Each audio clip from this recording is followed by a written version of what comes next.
예배하는 여러분 모두에게 주님의 은혜가 넘치기를 축원합니다. 우리는 계속해서 창세기를 읽어나가며 특별히 요셉이란 인물을 또 중점적으로 보고 있습니다. 우리가 따라가고 있는 이 요셉이라는 인생을 보고 있으면은 만약 우리가 요셉이라면은 참 많이 억울할 것 같다, 분통할 것 같다라는 생각이 듭니다. 그도 그럴 것이 그가 겪고 있는 고난들이 그 요셉 자신이 잘못돼서 겪는 고난들이 아니었다라는 거예요. 모두 그가 잘못돼서 혹은 그가 어떠한 문제를 일으켜서 찾아온 고난이라기보다는 그가 의도하지 않은 불가항력적인 그러한 고난들이었음을 보게 됩니다. 사실 요셉은 꿈을 받은 것 외에는 잘못이 없어요. 뭐 꿈 꾸고 싶어서 꿉니까? 여러분 잘 때 나 이런 꿈 꿀 거야 라고 계획하고 꿈을 꾸십니까? 그렇지 않죠. 그렇지 않습니다.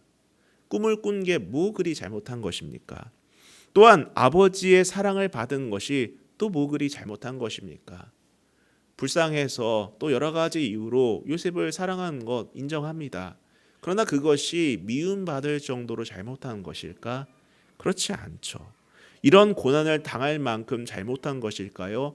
결코 그렇지 않습니다.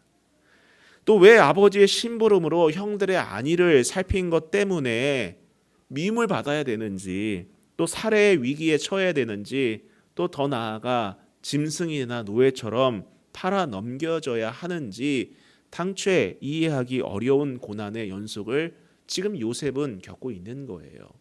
요셉이 원한 삶이 아닙니다. 의도한 삶도 아니고 그의 평소 행실에 대한 어떤 대가도 아니었어요. 그는 신실했고 정직했으며 하나님께 가까이 가는 그런 믿음의 사람이었습니다. 그러나 그가 의도하지 않은 고난의 연속을 우리는 보게 된다라는 거예요. 사실 여러분 환경이나 신분의 변화는요 당사자에게 큰 충격을 안겨줍니다. 그렇지 않습니까? 갑작스럽게 실직을 당한다. 혹은 어떤 병에 걸린다. 혹은 사고를 당한다. 이런 등등의 의도하지 않은 그러한 환경의 변화 혹은 신분의 변화는요. 그것을 겪는 사람에게 너무도 큰 고통을 안겨줍니다. 그로 인한 스트레스는 이루 말할 수 없을 거예요. 그래서 어떤 사람은 큰 병을 얻기도 합니다. 내게 왜 이러한 어려움이 찾아왔는가라고 생각을 하면서 고민하다가 큰 병을 얻기도 하고 정신적인 충격을 받아서 자기 의지를 상실하기도 한다라는 거예요. 이게 세상에서 보고 있는 일반적인 보통 사람들의 모습들입니다. 그러나 여러분 하나님의 사람들은요, 믿음의 사람들은요, 어떤 어려움에 처하더라도 하나님께서 그 상황에서 더 강하게 이끌어 가심을 믿으며 더 단단하게 되는 줄 믿습니다. 우리는 보통 고난을 겪으면 이런 생각을 합니다. 왜 이런 고난이 내게 왔는가? 누구 때문에 이것이 왔는가? 그 이유가 뭔가라는 원인을 찾으려고 합니다. 자, 그러면 다시 요셉은 누구 때문에 또 무엇 때문에 어떤 잘못을 했기에 이런 고난을 겪을까요? 성경을 아무리 들여다봐도 앞서 말씀드렸다시피 요셉에게는 답을 찾을 수가 없습니다. 여러분 이와 마찬가지로 우리도 살아가다 보면은요 어떻습니까? 이유나 원인을 알 수 없는 고난에 빠질 때가 있다는 거예요. 왜 이런 어려움이 오는지 알 수 없을 때가 있습니다. 저 사람이 날 왜 미워할까? 나는 왜 지금 이 상황에 처해야만 했을까? 나는 왜 이 길을 가야만 하는가? 이런 어려움을 왜 내가 겪어야만 하는가? 이런 이해할 수 없는 일들을 체험할 때가 있죠. 그 때문에 이런 고난에 빠지게 되었는지 문제의 원인에 대해서 고민하는 경우가 참 많이 있습니다. 그러나 여러분 여기서 중요한 것은 누구 때문에 혹은 무엇 때문에 고난을 빠졌는가 고민하기보다는 이 고난을 통해 이끄시고자 하는 하나님의 섭리를 깨닫는 거예요. 물론 당장은 하나님께서 말씀이라도 해주시면은 버틸 수 있고 기대가 될 겁니다. 뭐 요셉만 보더라도 그렇지 않습니까? 성경에서 만약에 요셉이 고난당하는 중에 하나님께서 너 앞으로 총리 될 거야, 너 앞으로 큰 일을 하게 될 거야 라고 말을 해주셨다면은 아마 요셉은 자신이 어려운 상황에서도 룰루랄라 그래 좀만 버티면 돼 이런 생각을 갖지 않았겠습니까? 하지만 분명한 것은 여러분, 믿음의 사람은요, 당장은 눈에 보이는 현실들로 인해 고통스럽더라도 하나님의 계획을 신뢰할 줄 아는 사람이라는 점이라는 거예요.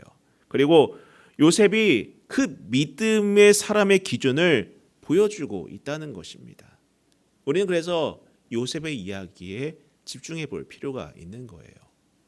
한번 성경 말씀 보면서 한번 우리가 한번 따라가 보도록 하겠습니다. 1절부터 보면은요, 요셉이 이끌려 애굽에 내려가매 바로의 신하 친위대장 애굽 사람 보디발이 그를 그리로 데려간 이스마엘 사람의 손에서 요셉을 산이라. 여호와께서 요셉과 함께 하심으로 그가 형통한 자가 되어 그의 주인 애굽 사람의 집에 있으니. 여러분, 요셉이 보디발 장군의 집에 팔렸습니다. 왜 하필 요셉이 팔려간 곳이 이곳일까요? 여러분, 좀 궁금하지 않습니까? 왜 하필 그 많고 많은 사람들 중에서, 그 허다한 사람들 중에서 왜 하필 요셉은 보디발 장군의 집이었을까? 우리는 이 대목에서 고난 중에도 하나님의 섭리가 작동하고 있음을 깨닫게 된다라는 거예요. 아, 어려운 중에도 하나님께서는 일하시고 계시는구나. 이처럼 모든 상황은 하나님의 섭리와 성령의 인도하심에 이끌리게 되어 있습니다.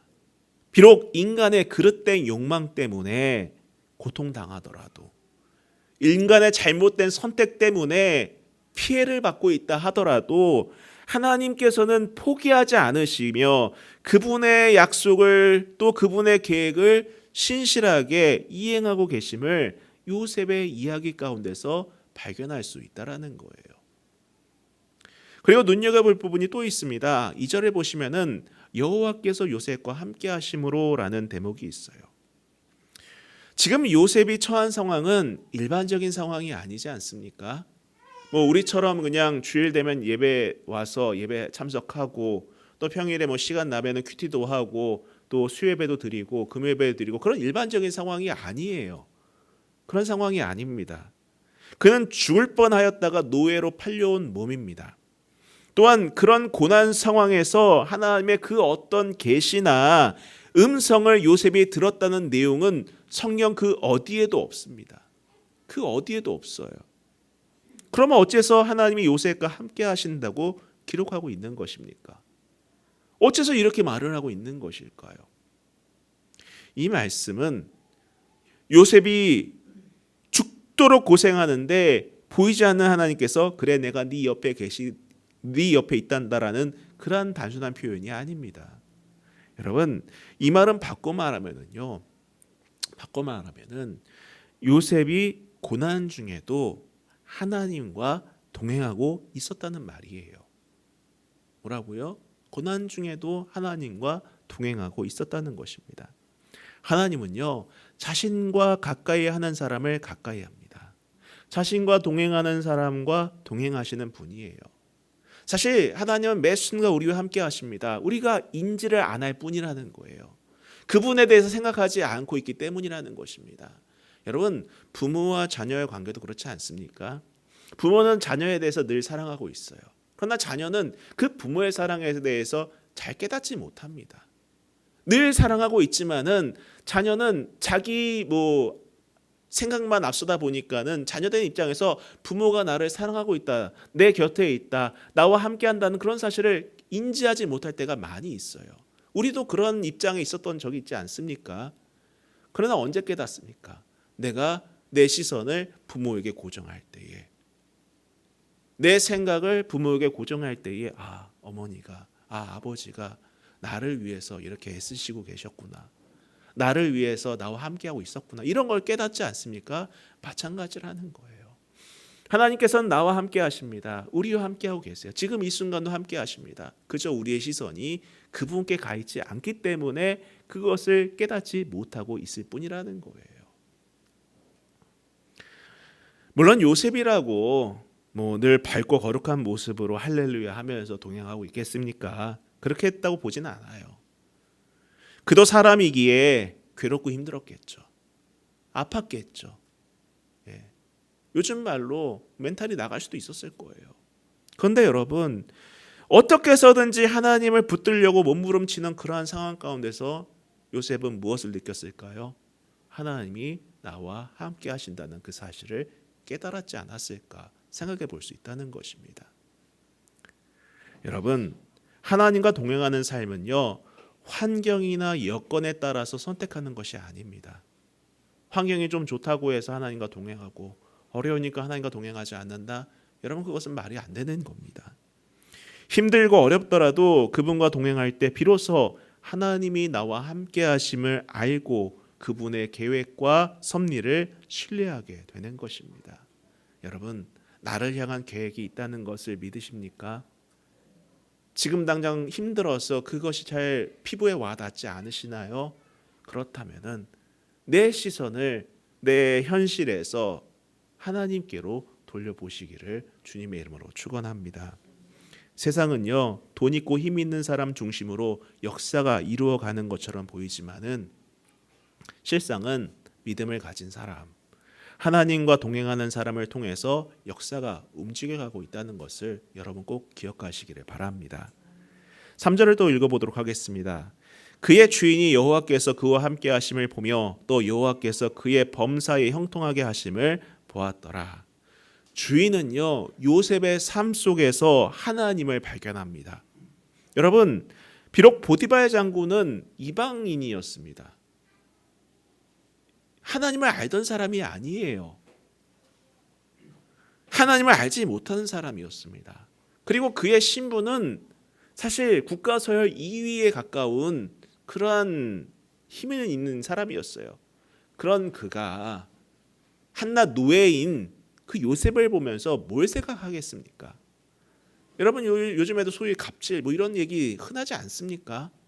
돈이 좀 많다고 해서 없는 사람 업신여기는 것이 이 시대 모습 아닌가요? 그러나 여러분, 사실 이 말은 우리의 현실 속에서는 잘 이해가 되지 않는 표현이지만은 놀랍게도 노예 신분인 요셉을 보면서 그의 삶에서 일하고 계시는 하나님을 누가 보았다? 보디발 장군이 보았다는 것입니다. 여러분, 이와 마찬가지로 우리의 삶 속에서 하나님이 발견되기를 소원합니다. 저와 여러분의 삶 가운데서 하나님이 드러날 수 있기를 기도합니다. 여러분, 인간의 기준에서 잘 돼야지만이 세상이 우리 안에 있는 하나님을 보게 되는 것이 아니에요. 사실 제가 20대 때만 하더라도 그런 풍조가 있었습니다. 교회 안에 그런 움직임이 있었어요. 청년들을 향해서 그런 메시지가 선포되었던 적이 있습니다. 얘들아, 우리 예수 잘 믿고 복 받아서 잘 돼가지고 세상 사람들이 우리가 높아진 것을 보고 하나님이 계신 거 인정하게 하자, 이런 메시지가 선포되던 때가 있었어요. 저도 그것이 맞다고 생각한 적이 있었습니다. 물론 지금은 동의하지 않아요.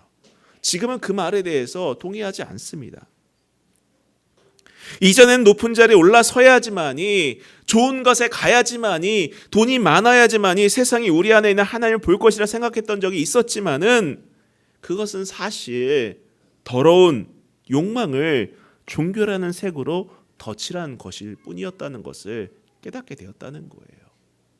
여러분, 세상은요, 높은 지위에 있다고, 돈 많다고 그 안에 있는 하나님 보는 것이 아닙니다. 오늘 성경을 보셨다시피 보디발 장군이 노예였던 요셉을 통해서 그의 삶에 있는 하나님을 발견했던 것처럼 우리의 나이나 성별이나 신분이나 재력이나 이런 것을 막론하고 여러분 안에 있는 하나님을 세상 사람들이 볼 수 있기를 주님의 이름으로 축원합니다. 계속해서 보도록 하겠습니다. 4절 또 보도록 할게요. 요셉이 그의 주인에게 은혜를 입어 섬김에 그가 요셉을 가정 총무로 삼고 자기의 소유를 다 그의 손에 위탁하니 그가 요셉에게 자기의 집과 그의 모든 소유물을 주관하게 한 때부터 여호와께서 요셉을 위하여 그 애굽 사람의 집에 복을 내리심으로 여호와의 복이 그의 집과 밭에 있는 모든 소유에 미친지라. 주인이 그의 소유를 다 요셉의 손에 위탁하고 자기가 먹는 음식 외에는 간섭하지 아니하였더라. 요셉은 용모가 빼어나고 아름다웠더라. 비록 요셉은 종으로 팔린 신분이었지만은 하나님이 그와 함께 하시니 형통한 사람이 되고 복 있는 사람이 됩니다. 그리고 이 하나님의 복이 요셉이 일하고 있는 보디발의 집을 포함하여서 모든 소유물에 미치는 것을 보게 됩니다. 저는 저와 여러분이 한 사람 한 사람으로 인하여서 그 가정이 복을 받고 그 직장이 복을 받고 그 학교가 복을 받기를 축복합니다. 여러분이 축복의 주인공이 될 수 있기를 기원합니다. 이 때문에 보디발은 음식 외에는 자기가 먹는 그 음식들 외에는 집안 모든 것들에 대한 권한을 부여합니다. 이는 요셉에게 주신 꿈이 성취되기 시작했다는 것을 보여주는 대목이기도 하다라는 거예요. 여러분, 요셉이 작은 집 살림을 책임졌다는 것이 아닙니다. 오해하지 마세요. 왕 다음 가는 대장군의 집이라는 것은 여러분 요즘으로 따지면은요 좀 과장해서 말해 볼까요? 청사 정도가 아니었을까? 그곳 살림을 맡는다는 것은 여러분 쉬운 일이 아니에요. 경영을 배우는 것입니다. 경영을 배우는 거예요. 여러분, 내가 고난 중에 해야만 하는 것들이 있어요. 그렇지 않습니까? 이해할 수 없는 일들이 내게 부여가 돼서 해야만 하는 일들이 있어요. 아니, 내가 왜 이 일을 해야 하는데, 나는 이 일을 할 사람이 아닌데, 나는 억울하게 이곳에 와 있는데 내가 왜 이 일을 해야만 하는데, 이렇게 해야만 하는 일들이 있어요. 여건상 그곳에 몰아가는 듯한 느낌을 받는 경우가 많이 있습니다. 근데 여러분, 하나도 버릴 게 없어요. 하나도 버릴 게 없는 겁니다. 내가 왜 이것을 해야 하는가 하지 말고 여러분 성실히 죽게 하듯 하시기를 바랍니다. 하나님께서는요 지금 여러분들이 하는 그 일을 통해서 일을 하십니다. 그 경험을 통해서 일을 진행해 가심을 여러분 꼭 기억하시길 바랍니다. 하나님은 지금 내가 감당해야 하는 그 일들 위에 그분의 섭리를 이루어가고 계신다는 것을 오늘 말씀 속에서 깨달으시기를 주님의 이름으로 축원합니다. 여러분, 이해되지 않더라도 신실하게 나아가세요. 당장은 내가 납득이 되지 않더라도 순종하시길 바랍니다. 당장은 내가 하기 싫더라도 성실하게 맡겨진 일들에 대해서 최선을 다하면은요 언젠가 그 일들을 통해서 빛이 나는 때가 있습니다. 그 일들 때문에 여러분이 높은 자리에 올라갈 때가 있다라는 거예요. 여러분 신실하시기를 주님의 이름으로 축원합니다. 7절부터 읽어보도록 하겠습니다. 그 후에 그의 주인의 아내가 요셉에게 눈짓하다가 동침하기를 청하니 요셉이 거절하며 자기 주인의 아내에게 이르되 내 주인이 집안의 모든 소유를 간섭하지 아니하고 다 내 손에 위탁하였으니 이 집에는 나보다 큰 이가 없으며 주인이 아무것도 내게 금하지 아니하였어도 금한 것은 당신뿐이니 당신은 그의 아내임이라. 그런즉 내가 어찌 이 큰 악을 행하여 하나님께 죄를 지으리이까. 여인이 날마다 요셉에게 청하였으나 요셉이 듣지 아니하여 동침하지 아니할 뿐더러 함께 있지도 아니하니라.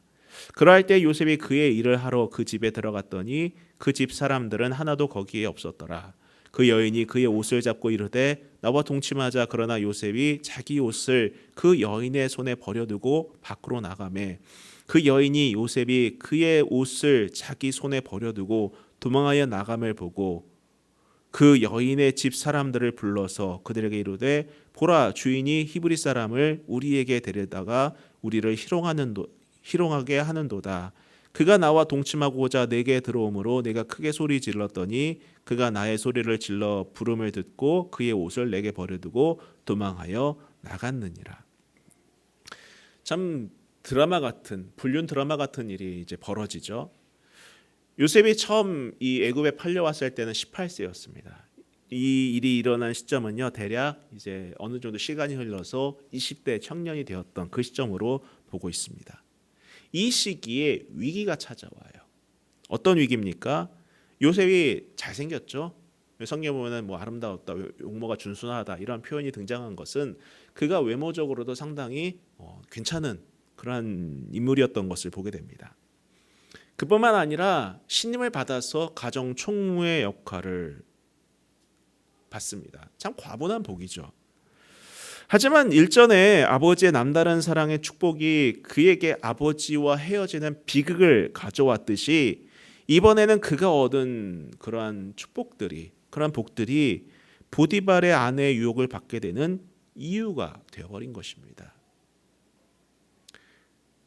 사실 이러한 유혹에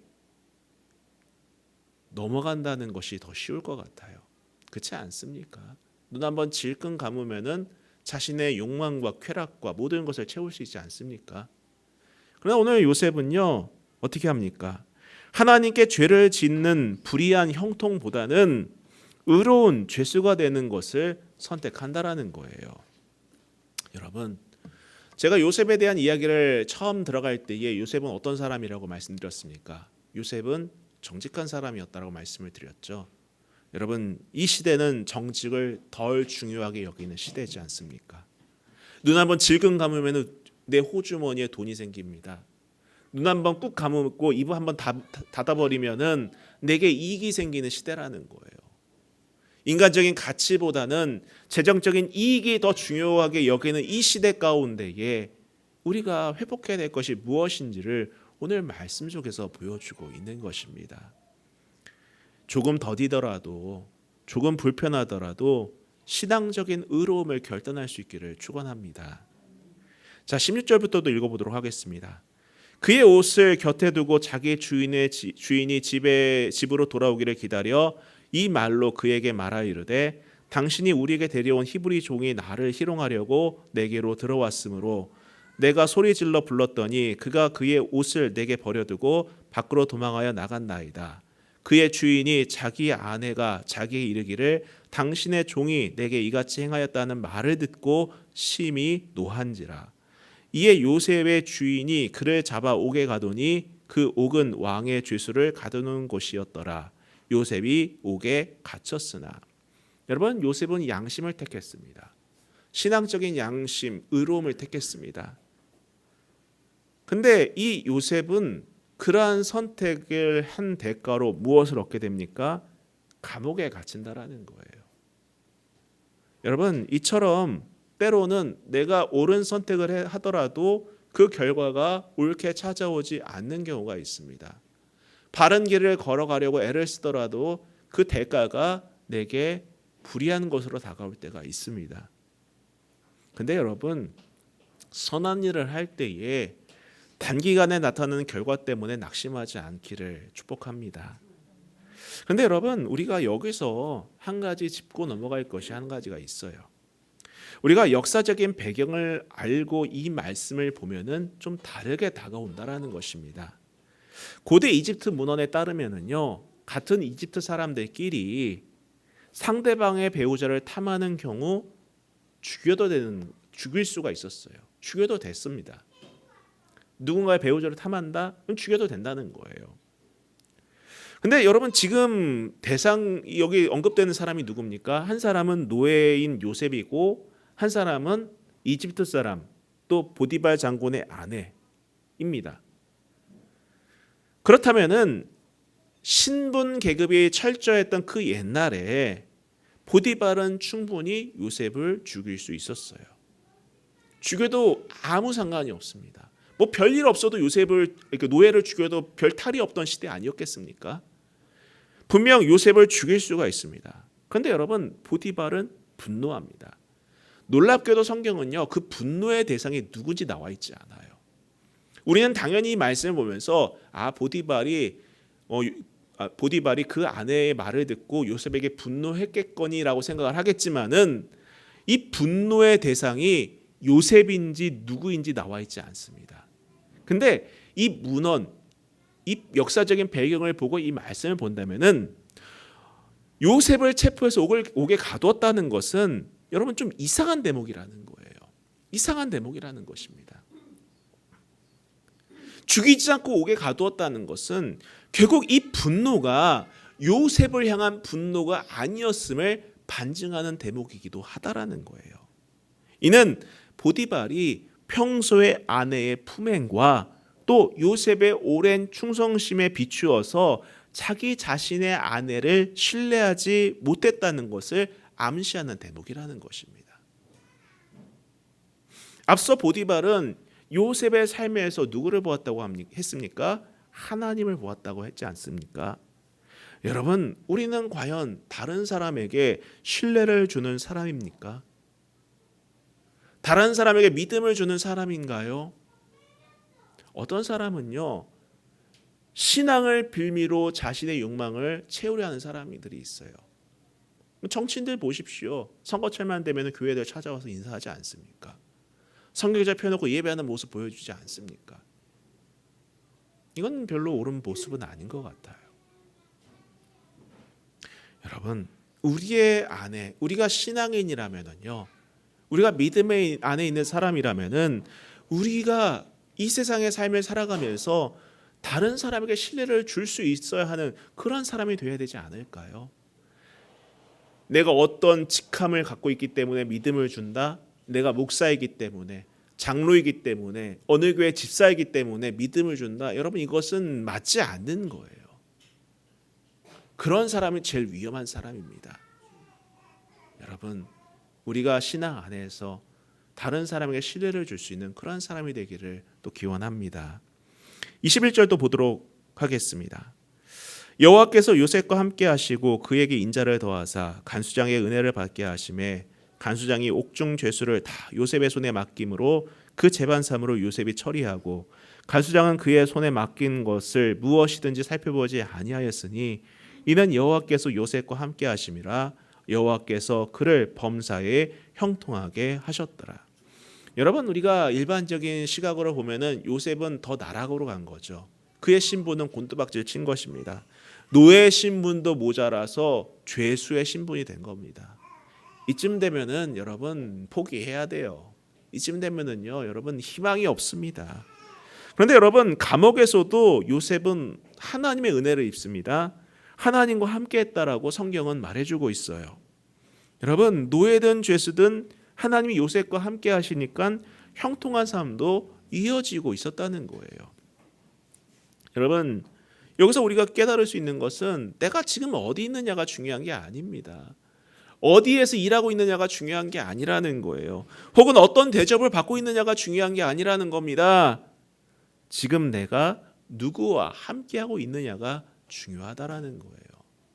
요셉은 아버지와 함께 있을 때에도 하나님과 함께하였고, 그가 노예로 팔려서 보디발 장군의 집에서 노예 생활을 할 때도 하나님과 함께하였고, 오해를 받아서 모함을 받아서 감옥에 갇히는 그 순간에도 하나님과 함께했던 것입니다.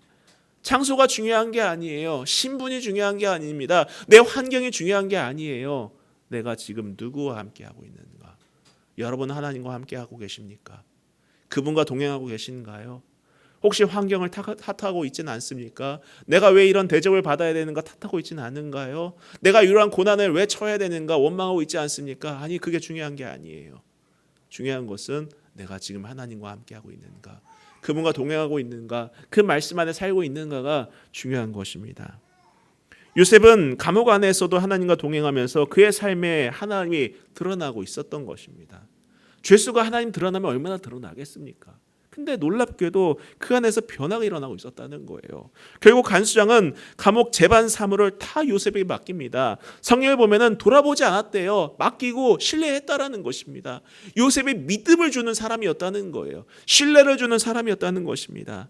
그러면서 요셉은 왕실 감옥의 사무를 책임짐으로써 무엇을 배울 수 있었겠습니까?